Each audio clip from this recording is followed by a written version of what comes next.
Assalamualaikum warahmatullahi wabarakatuh. Perkenalkan, nama saya Maulida Nur Andriani dengan NIM 201300197. Di sini saya ingin menyampaikan materi mengenai PTK atau penilaian tindakan kelas. Yang pertama yaitu pengertian PTK atau penelitian tindakan kelas. Penelitian tindakan kelas yaitu penelitian yang bertujuan untuk memperbaiki pembelajaran di kelas. Penelitian ini merupakan salah satu upaya guru untuk memperbaiki dan meningkatkan mutu pembelajaran di kelas sehingga hasil belajar siswa meningkat. Sejarah PTK. Penelitian tindakan kelas digagas oleh seorang psikolog sosial Amerika bernama Kurt Lewin pada tahun 1946. Selanjutnya, gagasan Lewin dikembangkan oleh ahli-ahli lain seperti Stephen, Robin, John, dan Dave. Sedangkan untuk PTK di Indonesia dikenal pada tahun 90-an melalui proyek PGSD yang memprogramkan penelitian kebijakan dan penelitian tindakan dengan topik KSDN. Kemudian karakteristik PTK. Yang pertama, PTK hanya dilakukan oleh guru yang mengajar di dalam kelas, sehingga guru lebih memahami keadaan kelas tersebut. Yang kedua, PTK bermanfaat untuk proses belajar mengajar ke depannya, karena setelah dilakukan PTK, guru dapat merefleksikan diri. Selanjutnya, yang ketiga yaitu PTK bersifat fleksibel sehingga mudah diadaptasi dengan keadaan sekolah. Yang keempat, PTK memiliki fokus tujuan untuk memperbaiki proses belajar mengajar di dalam kelas. Manfaat penelitian tindakan kelas. Yang pertama, manfaat bagi siswa dan pembelajaran. Manfaat bagi siswa. Dengan adanya pelaksanaan PTK, kesalahan dan kesulitan dalam proses pembelajaran, baik strategi, teknik, konsep, dan lain-lainnya, akan dengan cepat dianalisis dan didiagnosis sehingga kesalahan dan kesulitan tersebut tidak akan berlarut-larut. Sedangkan manfaat bagi guru yaitu 1. Guru memiliki kemampuan memperbaiki proses pembelajaran melalui suatu kajian yang mendalam terhadap apa yang terjadi di kelasnya. Yang kedua, dengan melakukan PTK, guru dapat berkembang dan meningkatkan kinerja secara profesional karena guru mampu menilai, merefleksi diri, dan mampu memperbaiki pembelajaran yang dikelolanya. Yang ketiga, melakukan PTK, guru mendapat kesempatan untuk berperan aktif dalam pengembangan pengetahuan dan keterampilan sendiri. Yang keempat, dengan adanya PTK, guru akan merasa lebih percaya diri lagi. Tahapan PTK.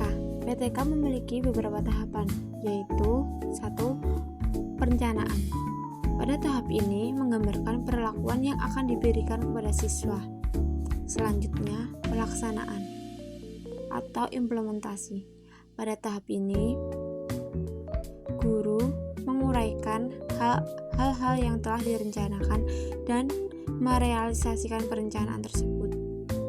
Selanjutnya yaitu pengamatan yang berisi hasil observasi selama kegiatan penelitian. Hasil ini berupa hasil otentik yang dapat disajikan. Dan yang terakhir yaitu refleksi atau penjelasan tentang keberhasilan dan kegagalan yang terjadi setelah selang waktu tertentu dan diakhiri dengan perencanaan kembali untuk siklus berikutnya. Prinsip PTK. Secara umum ada 4 prinsip kunci penelitian tindakan kelas. Yang pertama, kritik reflektif, yaitu suatu perhitungan situasi.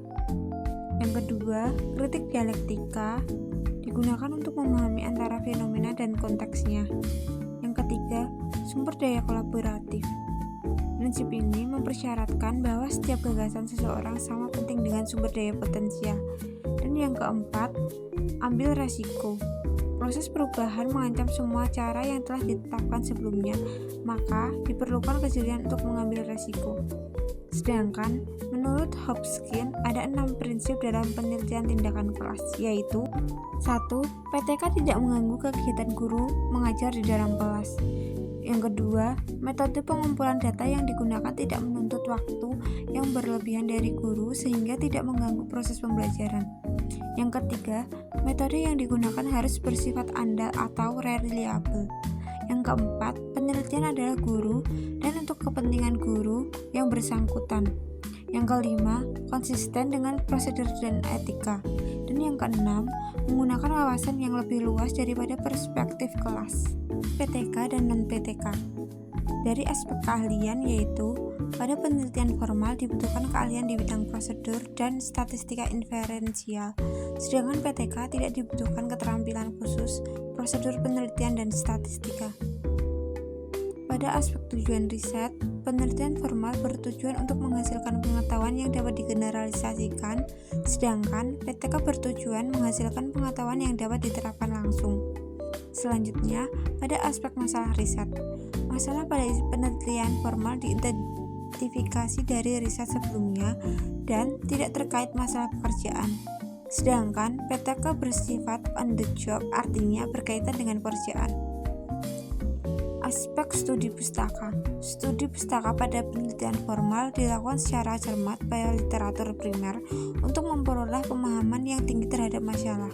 Sedangkan studi pustaka pada PTK cukup dengan sumber-sumber sekunder untuk memperoleh gambaran umum masalah yang diteliti. Selanjutnya, aspek teknik pengambilan sampel.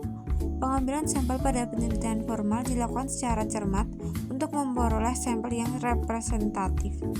Sedangkan pada PTK tidak dibutuhkan teknik pengambilan sampel karena semua siswa dalam kelas dijadikan subjek penelitian. Pada aspek desain riset penelitian formal dirancang secara cermat untuk mengontrol variabel-variabel luar yang bisa mengacau. Sedangkan pada PTK riset dirancang secara agak longgar karena peneliti terlibat langsung. Pada aspek prosedur pengukuran, pada penelitian formal, pengukuran harus valid dan reliabel, sedangkan pada PTK cukup menggunakan pengukuran standar. Pada aspek analisis data yang digunakan pada penelitian formal sangat kompleks, digunakan uji tes signifikan statistik inferensial, sedangkan pada PTK analisis data lebih sederhana menggunakan statistik deskriptif dan lebih menekankan signifikasi praktis daripada teoritis. Yang terakhir, aspek penerapan hasil. Penelitian formal lebih menekankan penerapan hasil untuk riset selanjutnya, serta ingin menggeneralisasikan temuan penelitian. Sedangkan PTK lebih menekankan penerapan praktis langsung yang dapat diterapkan serta ingin menyajikan resep pemecahan masalah. Sekian dari saya. Wassalamualaikum warahmatullahi wabarakatuh. Terima kasih.